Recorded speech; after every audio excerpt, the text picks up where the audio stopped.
It was just yesterday I met a poet from my past and he held me in contempt. Told me how he was struggling to pay the rent in his mom's basement apartment, and he remembered when we were rocking mics back in 1999 and he would collect standing ovations all the time.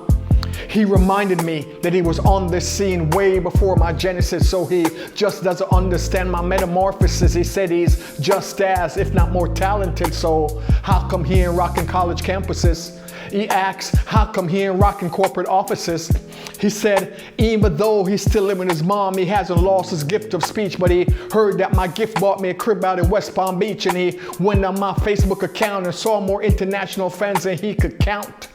And the word that he heard is that my poetry done took me from Maine to Miami, from Connecticut to Cali, from Texas to Toronto, from Reno to San Antonio, from Nebraska to Alaska, from Austin to Boston. He said that's where I lost him, because he heard I'm rocking his poetry in countless different nations, and he heard that I'm the new and improved motivational sensation, and he heard that I'm making several G's per show, so obviously I must be rolling dough. He said, son, obviously you must be sitting on mad ends, because he heard I got rid of the Pathfinder and got myself a Mercedes-Benz, and he heard that his poetry done placed me in over 1,000 different flights while he's still here in Jersey rocking the open mic on Saturday nights.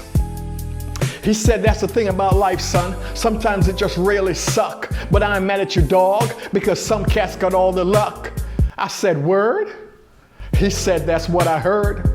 I said, for this poetry I have suffered much, and there's always some genius to come along and discount it as luck. So before you go judging me from afar, show me your battle scars. I said, homeboy, you see this gaping cavity in my chest? That's where my heart used to rest. That's where I held sacred the woman that I used to love. But while this poetry had me going down south, she met another man from down south. She invited some co-worker to come over and work her in my bed in my apartment where I paid the rent. Upon my return from tour, I could smell the deceit outside the door. That's when she tried to trick me like that cocaine did Whitney. And my only savior was to pour pain from pen to paper, because for a reason that was much greater, I had to find a way not to hate her. But no matter how successful you get, there's some things your heart just never forget. So show me your battle scars. For what were you willing to be feathered and tarred? Show me the sacrifices you've made. Show me how you cope after you watch your dreams get date raped. Remind me of the times when you stepped outside your comfort zone in order to get paid. Now, you wanted to know what happened on that beloved college scene? Well, son, here's the commentary. Initially, they could not see beyond my skin, which meant they only booked me in February. African American History Month made me scratch my head and be like, damn, because according to the passport that they issued, I'm neither African nor American. And all them other gigs that you heard that was paying me, I did for free. Basically, it went down like this. Listen, I'll perform for free, but if I do a good job next semester, could you please book me? And they did. In February, I could not for the life of me make these colleges see beyond my skin. It got me so depressed that I stopped performing, stopped showcasing, stopped believing in myself. In a state of depression, I read every book entitled Self-Help. And you know what? None of them help. But I thought, how could I tell my son to go after his dreams if I gave up on mine that easily? And it was that thought that ignited my recovery. So show me your battle scars, because with this poetry I have fought major psychological wars. I have emptied cliffs of conviction only to hit nothing but contradiction. Came out here with an attitude that I was determined to bust, and life stomped me like I was seriously not serious. While you've been on Def Poetry Jam more times than I care to remember. And me, I've never been on TV. Yet the major difference between us is that I never expect Russell Simmons to do anything for me. I read Ralph Waldo Emerson's essay on self-reliance, and immediately I became compliant. The mantra that I kept saying to myself repeatedly was, Kirk, if it's to be, it's up to me. But life doesn't quit because you took a dose of positivity. This is where the big boys play, son. Convictions locked and loaded because we're going to war. This is where we call for those things that be not as if they are. So you might as well sit in the bleach and become a Kirk Nugent cheerleader if you can't show me no battle scars. You see this hole in my stomach where my guts are hanging out? That's the low blow my ego took when the sheriff came and evicted me from the house. Couldn't pay the rent on a $600 apartment, and this lump in my throat, that's from swallowing my pride and asking my friends if I could sleep in their basement. And this scar under my chin, that's from biting my lip and taking it on the chin when these creditors called to ridicule me, so forcefully reminding me of my irresponsibilities. There were times I was so broke I couldn't afford to eat for days. In other words, if you have bad credit, my credit had AIDS. And these scars in my back, they came from pulling the knives out, placed there by mediocre poets who thought I was lucky like that. And these highly developed calf muscles, oh, they came about a month after they repossessed the car. So again I ask, show me your battle scars.